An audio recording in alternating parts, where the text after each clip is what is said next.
Hi, this is Dr. Tom Rogers at Performance Medicine, coming to you with a weekly podcast of the Common Sense MD. Now today we're going to do a book review, and I'm going to try to make something complex into something understandable. You know, as a integrative functional medicine doctor, anti-aging doctor, I do a lot of research, read a lot of people, read a lot of books, and I've read a really recent new book that you're going to understand. Hopefully I can interpret it for you. It's going to give you a lot of really good information. Of course, I look at a lot of books. I'm continually researching things, reading, seeing patients, seeing what happens to them. You know, a few of the books I've read through the years: Lifespan, Life Force, How Not to Die. You know, many books, and follow a lot of podcasts. But my favorite podcaster is Dr. Peter Attia. You know, he's a really well-known medical doctor, and he has his new book out, which I've just devoured in the last couple weeks. It's called OUTLIVE: The Science and Art of Longevity. And he's a really advanced medical doctor, and I'm going to talk a little bit about him and really this book, because it's really everything I try to do in my practice anyway, but he takes it on a really deep level. That's what I'm going to kind of explain to you. But I've read many books. I've studied this for years. I've completed a board-certified fellowship in anti-aging medicine, and that's the focus of my practice. And Dr. Attia and I really agree on a lot of things, especially in the direction medicine is going. He's a Stanford, Johns Hopkins oncologic surgeon, so he's a really heavy hitter. And he turned his practice into researching longevity.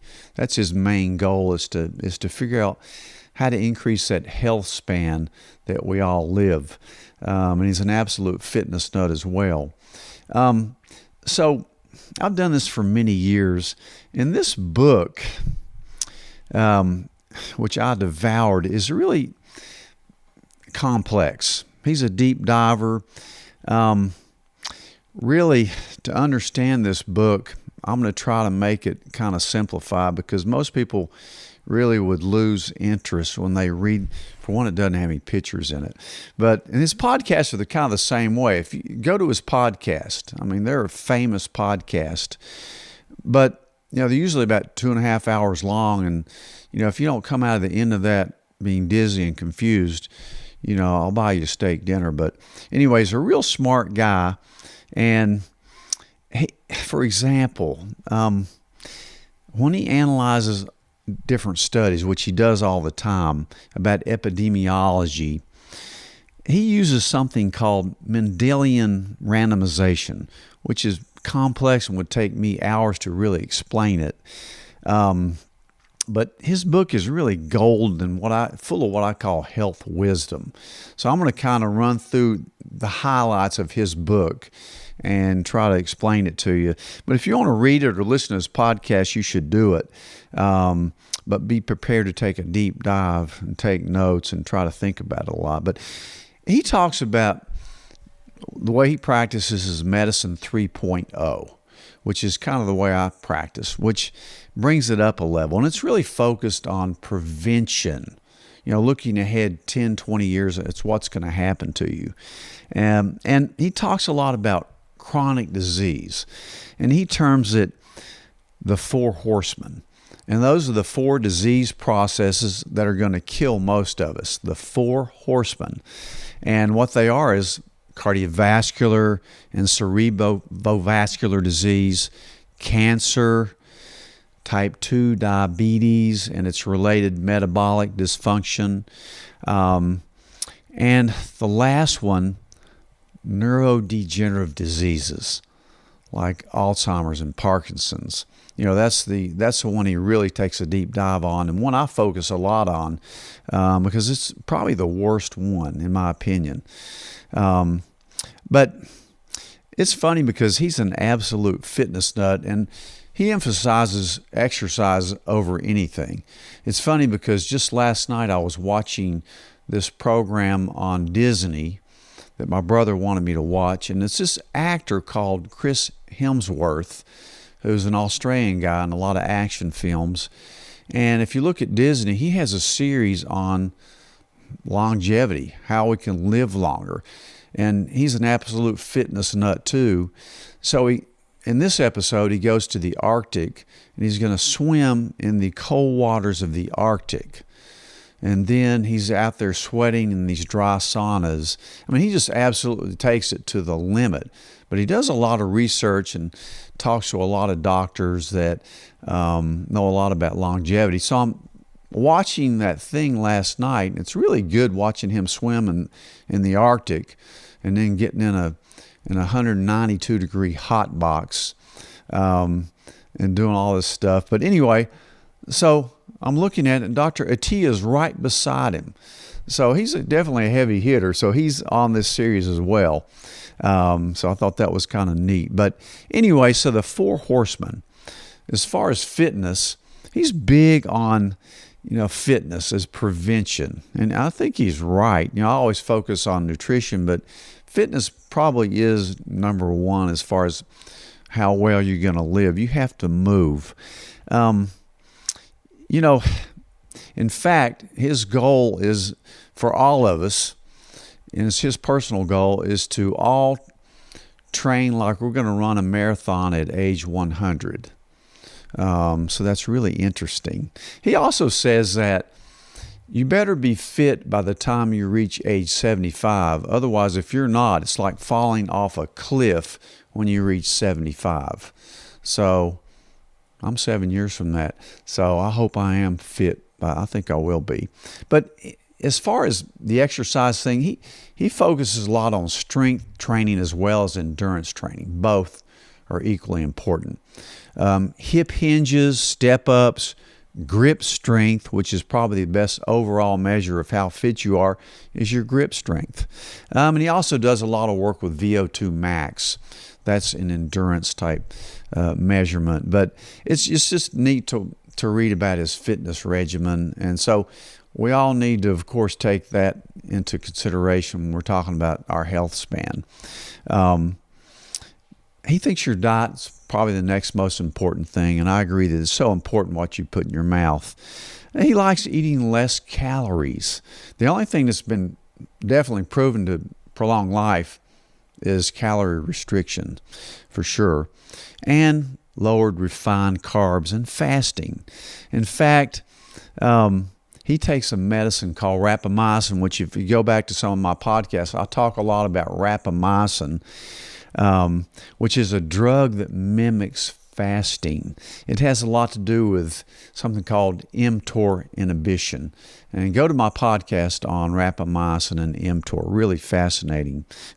Dr. Attia is only 50 years old. But he really talks a lot about this. And as a matter of fact, he was in ketosis for 3 solid years. He doesn't do strict ketosis anymore, but he claims it saved his life because he had a lot of risk factors for cardiovascular disease. And even as a marathoner, he was not really in the shape he should be. As a matter of fact, he just finished a swim years ago from California to Catalina Island, which is 20 miles through the rough ocean Pacific. And when he got over there and he's eating a cheeseburger and drinking a Coke, his wife calls him fat. So that little light bulb in his head, he decided he really had to start thinking about what he was eating. So that led to his journey doing ketosis. But anyway, he claims it saved his life. He doesn't do ketosis strictly anymore.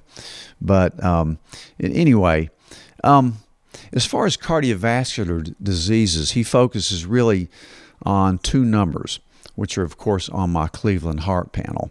For those of you in my practice, you know the best thing I do in my practice is that Cleveland Heart blood test. And everything that he talks about is in that test. But anyway, he talks about getting your ApoB lowered. or evaluated at least. And ApoB is a lipid measurement that represents the size of all your LDL, bad cholesterol type particles. And he focuses on the LP little a, which is a strictly inherited type of bad LDL particle that there's not as much you can do about it. And you really can't do a lot about your HDL, the good cholesterol, except exercise will raise it a little bit. But that tends to, some of it be inherited as well. But you can lower that ApoB by different measures.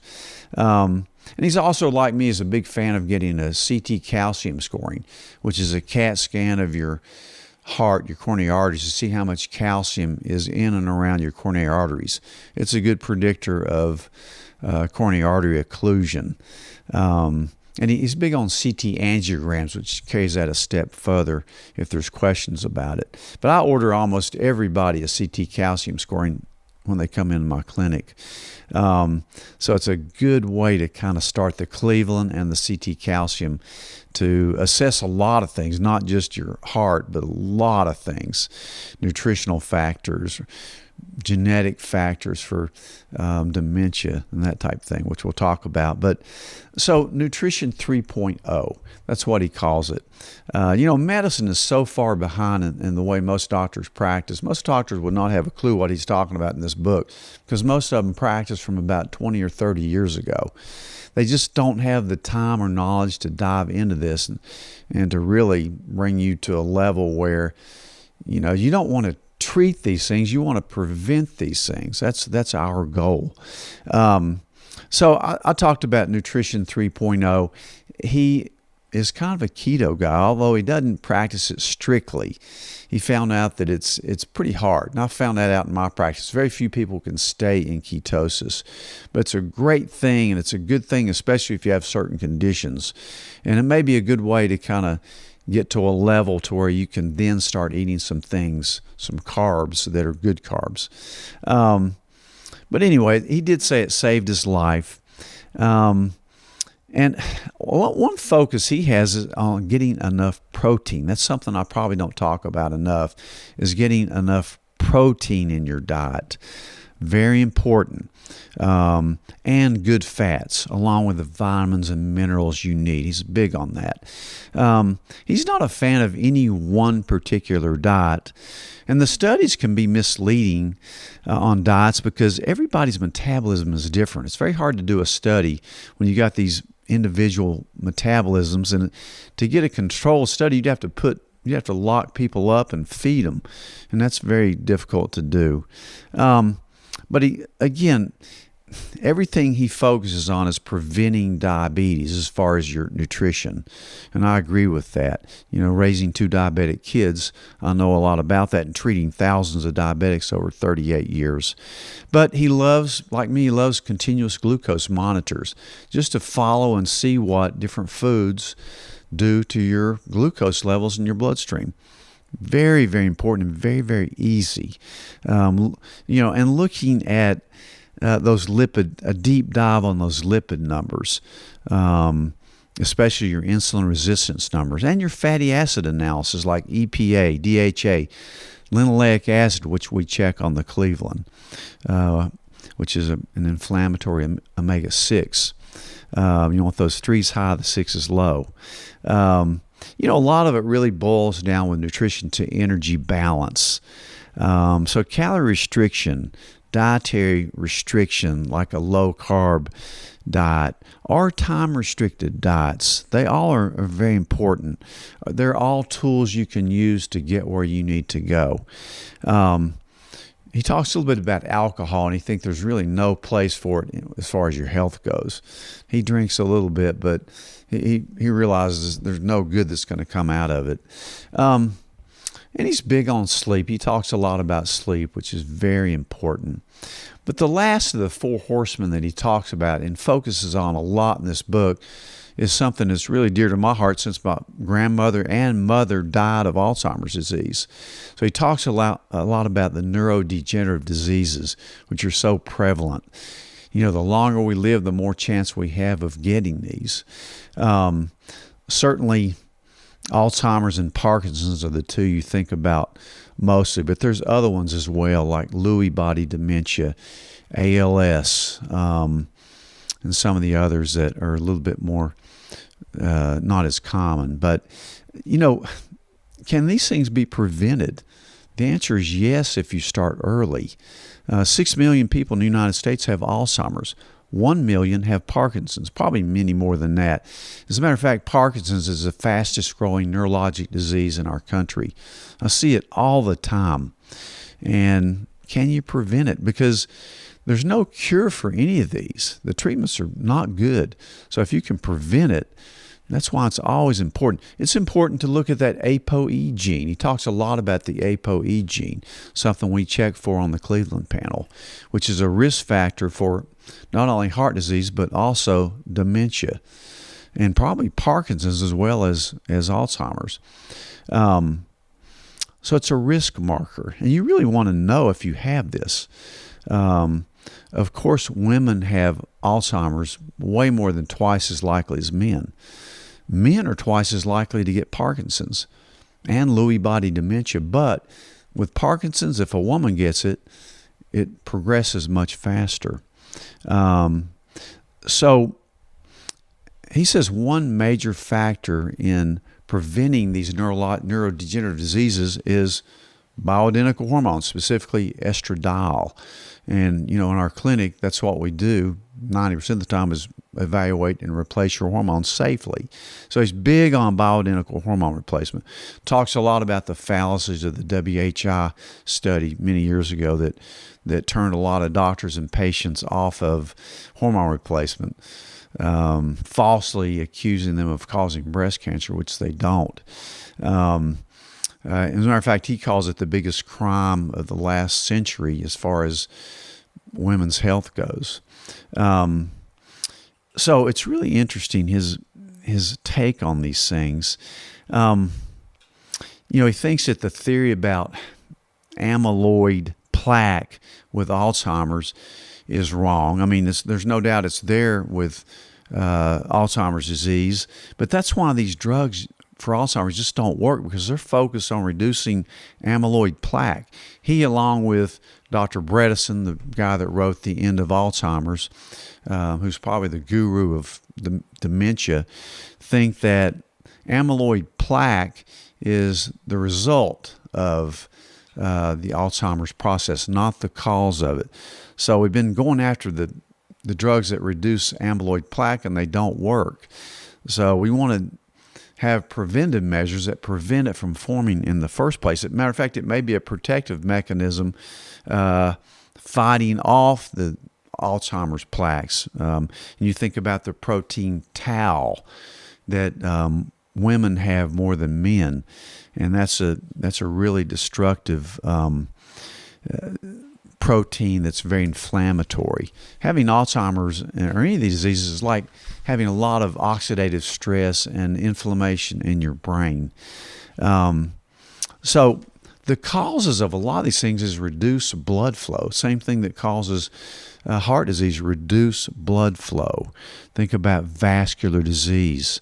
A lot of it has to do with abnormal brain glucose metabolism.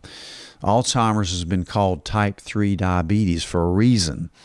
If you're a diabetic, you're much more likely to get dementia than if you're not.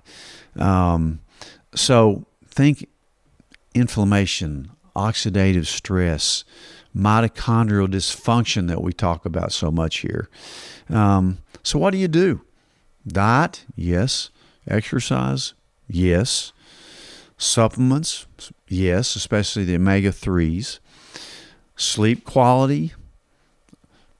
Avoiding hearing loss. That leads to early dementia. Very important. Avoiding depression and isolation. Flossing your teeth probably helps. He talks a lot about dental health. Dry saunas, which I have back in my room back there. I get in it at least 4 times a week. A dry sauna can reduce your risk of Alzheimer's, he says, by 65%. That's incredible. and cardiovascular disease by 50%. So I'm big on dry sauna. I've had one for years. I get in it most every day. Lowering your homocysteine levels, very important. That's that inflammatory amino acid that people with a methylation mutation, which is a lot of us, is very important. A lot of doctors never look at that. We always look at that. Vitamin D, very important. And your hormone levels. As you age, you have to consider bioidentical hormone replacement, which is safe in the hands of somebody that knows what they're doing. Remember, once these neurodegenerative diseases are diagnosed, it's very, very difficult to reverse it or even slow it down. So you need to think about prevention. I think it's possible to slow it down, but you got to go to some pretty extreme measures, which we will. And finally, he talks about the importance of emotional health. And he tells about his own journey with controlling his own anger, and where he had to actually go into a rehab center for this, and really came out a new person when he took a hard look at himself, some emotional trauma that had occurred earlier in his life. So that's an interesting part of the book if you read the book.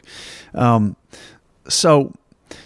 are some things that I see every day in my office, and how important it is to have good emotional health and good relationships. I talk about relationships in a lot of my previous podcasts, but this is just such a great book. If you want to dive into it, good luck. There's no pictures. It's a pretty long book, but it's like golden to somebody like me who can try to get the points out of this and decipher some of it and bring it into a medical practice. It's very important. Very few doctors are going to do that. But it's really become the focus of my practice over the past 18 years of having performance medicine. So think about looking up some of Dr. Attia's podcast, maybe reading his book, or maybe taking a lot of these points I've given you, or coming in and getting a Cleveland panel and letting us sort a lot of this out for you so that you can live a long and healthy life. Prevention, Medicine 3.0, Dr. Attia. Fantastic read. Thanks. I'll see you next week.